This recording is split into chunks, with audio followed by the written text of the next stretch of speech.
प्रिय विद्यार्थियों, DSS online कक्षा में आपका स्वागत है। मैं आपकी हिंदी अध्यापिका सरता सिंह एक बार फिर आप लोगों को हिंदी बसंत भाग 1 के पाठ 13 मैं सबसे छोटी हूँ कविता के बारे में बताऊंगी। जैसा कि हम लोगों ने पिछले वीडियो में मैं सबसे छोटी हूँ कविता के कवि सुमित्रा नंदन पंत के जीवन के बारे में तथा कविता के सारांश को जाना था। आज हम इस कविता को पढ़ेंगे और इसकी व्याख्या करेंगे। मैं सबसे छोटी हूँ कविता के कवि सुमित्रा नंदन पंत जी हैं। कविता पढ़ने से पहले हम कविता से संबंधित कुछ बातों को जानें कि इसमें कवि ने क्या बताया है। बच्चों, कवि सुमित्रा नंदन पंत द्वारा लिखी गई यह कविता मैं सबसे छोटी हूँ एक बाल गीत है। इस कविता में एक बच्ची अपनी माँ की सबसे छोटी संतान होने की इच्छा रखती है, जिससे वह लंबे समय तक अपनी माँ के साथ रह सके और माँ का प्यार पा सके। वह बड़ी होकर माँ का प्यार खोना नहीं चाहती और माँ के आंचल की छाँव में अपने आप को पूरी तरह सुरक्षित महसूस करती है। तो आइए देखते हैं कि इन पंक्तियों के माध्यम से यह छोटी सी बच्ची अपनी माँ से क्या कह रही है। पाठ 13 मैं सबसे छोटी हूँ। मैं सबसे छोटी हूँ, तेरी गोदी में सोऊं, तेरा अंचल पकड़ पकड़ कर फिरूं सदा माँ तेरे साथ, कभी न छोड़ूं तेरा हाथ। तो सबसे पहले हम इन पंक्तियों में कठिन शब्दों को जानेंगे। अंचल, अंचल का अर्थ होता है बेटा साड़ी का छोड़ अर्थात साड़ी का किनारा। उसके बाद है फिरूं, फिरूं का अर्थ होता है बेटा घूमना। तो सबसे पहले इन पंक्तियों का हम संदर्भ जानेंगे कि इसका संदर्भ कैसे लिखते हैं। तो प्रस्तुत पंक्तियाँ हमारी पाठ्य पुस्तक बसंत भाग 1 के पाठ 13 मैं सबसे छोटी हूँ कविता से लिया गया है, जिसके कवि सुमित्रा नंदन पंत जी हैं। अब हम इसके प्रसंग को जानेंगे कि इसमें कवि ने क्या बताया है। तो इस कविता में कवि ने सबसे छोटे होने की कल्पना की है ताकि उन्हें माँ का स्नेह अधिक से अधिक मिलता रहे। अब हम इसकी व्याख्या करेंगे। इन पंक्तियों के माध्यम से कवि छोटी सी बच्ची को अपनी माँ की सबसे छोटी संतान बनकर रहना चाहती है। इस कविता में कवि ने बताया है कि एक छोटी सी बच्ची अपनी माँ की सबसे छोटी संतान बनकर रहना चाहती है। वह अपनी माँ की गोद में सोना और माँ का आंचल पकड़कर उसके साथ साथ घूमना चाहती है। वह किसी भी हाल में अपनी माँ का साथ नहीं छोड़ना चाहती है। एक बार और देखिए, मैं सबसे छोटी हूँ, तेरी गोदी में सोऊं, तेरा अंचल पकड़ पकड़ कर फिरूं सदा माँ तेरे साथ, कभी न छोड़ूं तेरा हाथ। इन पंक्तियों में कवि कहते हैं कि एक छोटी सी बच्ची अपनी माँ की सबसे छोटी संतान बनकर रहना चाहती है। वह अपनी माँ की गोद में सोना और माँ का आंचल पकड़कर उसके साथ साथ घूमना चाहती है।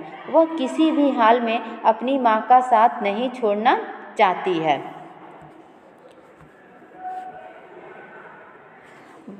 बड़ा बनाकर पहले हमको तू पीछे चलती है मात, हाथ पकड़कर फिर सदा हमारे साथ नहीं फिरती दिन रात। अब इसमें हम सबसे पहले कठिन शब्दों को जानेंगे। छलती, छलती का अर्थ होता है बेटा धोखा देना। मात, मात का अर्थ होता है माता। उसके बाद है सदा, सदा का अर्थ होता है हमेशा। फिरती, फिरती का अर्थ होता है बेटा घूमना। तो इसमें कवि ने उस छोटी सी बच्ची के मन में यह डर है कि माँ उसे बड़ा बनाकर उसे छल करेगी।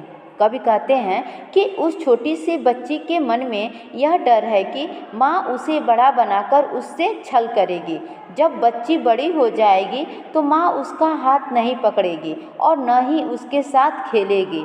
इसलिए यह बच्ची हमेशा छोटी बनकर रहना पसंद करती है ताकि माँ का साथ कभी ना छूटे। एक बार और देखिए, बड़ा बनाकर पहले हमको तू पीछे चलती है मात, हाथ पकड़कर फिर सदा हमारे साथ नहीं फिरती दिन रात। कवि कहते हैं कि उस छोटी सी बच्ची के मन में यह डर है कि माँ उसे बड़ा बनाकर उससे छल करेगी, अर्थात उसे धोखा देगी। जब बच्ची बड़ी हो जाएगी तो माँ उसका हाथ नहीं पकड़ेगी और न ही उसके साथ खेलेगी, इसलिए यह बच्ची हमेशा छोटी बनकर रहना पसंद करती है ताकि माँ का साथ कभी ना छूटे।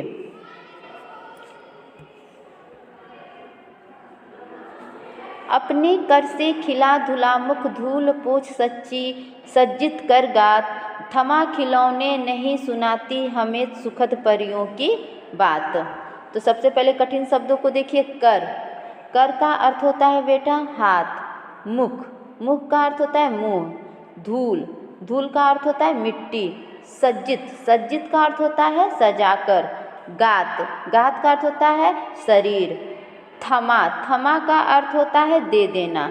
सुखद, सुखद का अर्थ होता है सुख देने वाला।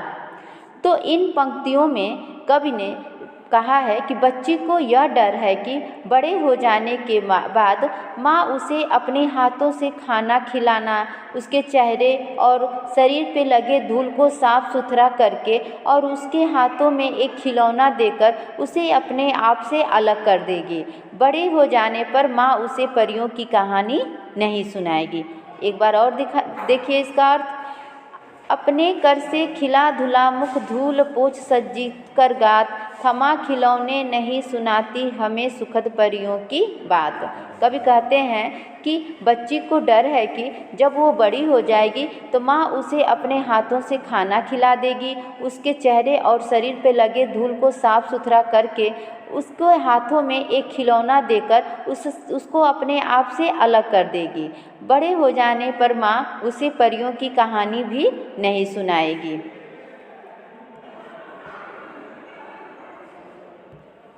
ऐसी बड़ी न होऊं मैं, तेरा स्नेह न खोऊं मैं, तेरे अंचल की छाया में छिपी रहूं निष्प्रिय निर्भय, कहूँ दिखा दे चंद्रोदय। तो यहाँ पे बेटा दिया है स्नेह। स्नेह का अर्थ होता है बेटा प्यार। खोऊं, खोऊं का अर्थ होता है खो देना। छाया, छाया का अर्थ होता है परछाई। निष्प्रिय, निष्प्रिय का अर्थ होता है बिना इच्छा के।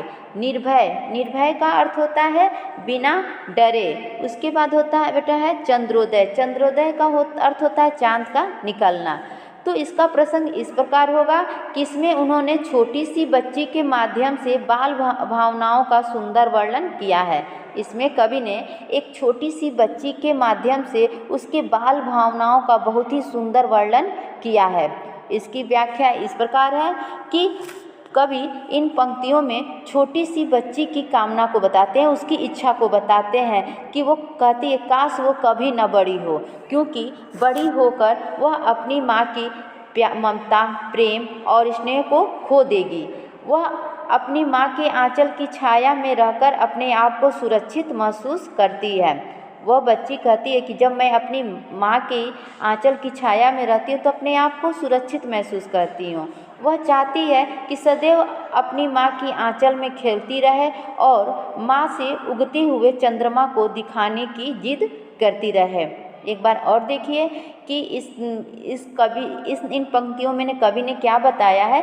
तो इन पंक्तियों के माध्यम से कवि छोटी सी बच्ची की इच्छा को बताया है कि वो कहती है कि वो कभी बड़ी न हो, क्योंकि बड़ी होकर वह अपनी माँ की स्नेह और ममता को क्या करेगी, खो देगी।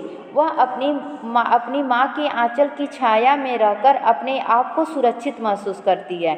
वह चाहती है कि सदैव अपनी माँ के आंचल में खेलती रहे और माँ से उगते हुए चंद्रमा को दिखाने की जिद करती रहे। तो ये था सुमित्रा नंदन पंत द्वारा रचित मैं सबसे छोटी हुई कविता का संदर्भ प्रसंग सहित व्याख्या। उम्मीद है कि आप लोगों को सब समझ में आया होगा। धन्यवाद।